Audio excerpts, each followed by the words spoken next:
রাষ্ট্রায়ত্ত প্রতিষ্ঠান বাংলাদেশ শিপিং কর্পোরেশনের কেনা বাংলার প্রগতি জাহাজের ট্রায়াল চলছে চীনের জিনজিয়াং প্রদেশের বিখ্যাত জাহাজ নির্মাতা প্রতিষ্ঠান নানায়াং এর ইয়ার্ডে। 20 অক্টোবর লন্ডনে বিএসসির কাছে বাই পেপার হস্তান্তর হলো। সব আনুষ্ঠানিকতা শেষে 23 অক্টোবর জাহাজটি বুঝে পাওয়ার দিনে প্রতিদিন 20,000 মার্কিন ডলার হিসেবে ভাড়ায় নিযুক্ত হবে।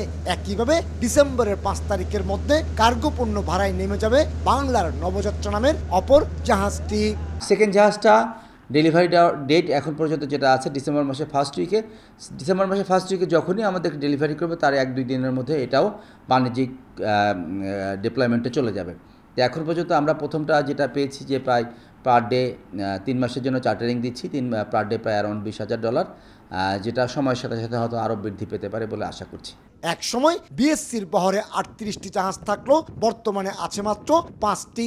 এই দুটি যুক্ত হলে সংখ্যা বেড়ে দাঁড়াবে 60টি। তবে এর কোনোটি পণ্য নিয়ে বাংলাদেশের জলসীমা কিংবা চট্টগ্রাম বন্দরে আসছে না। এক্ষেত্রে বাংলাদেশের আমদানি পণ্য বহন করা হলে যেমন ডলার সাশ্রয় হতো, তেমনি প্রতি ট্রিপে দিনের আয় হিসেবে 30,000 মার্কিন ডলার ছাড়িয়ে যেত বলে মত শিপিং বিশেষজ্ঞদের।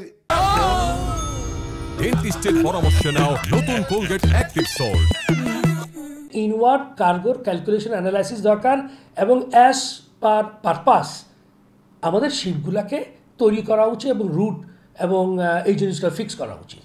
সবশেষ 2018 এবং 2019 সালে চীন সরকারের 1,843 কোটি টাকার আর্থিক সহায়তায় 3টি করে মোট 6টি জাহাজ কিনেছিল বাংলাদেশ শিপিং কর্পোরেশন। প্রথমবারের মতো নিজেদের টাকায় নতুন কেনা 199 মিটার দীর্ঘ, 33 মিটার প্রস্থ এবং 18 মিটার গভীরতার বাংলার প্রগতি ও বাংলার নবযাত্রা 65,000 মেট্রিক টন পণ্য বহনে সক্ষম। ডিজাইনটা তার বাও এবং তার ব্রিজ ডিজাইন যেটা অ্যারোডাইনামিক ডিজাইন অনুযায়ী করা হয়েছে, এতে যে স্পিড এবং ফিউল এফিসিয়েন্সি দুটাতে উপকার হবে।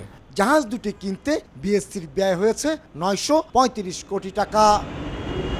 935 কোটি টাকায় চীন থেকে কেনা এ দুটি বাল্ক ক্যারিয়ার 20 বছর নিরবিচ্ছিন্ন সেবা দিতে পারবে।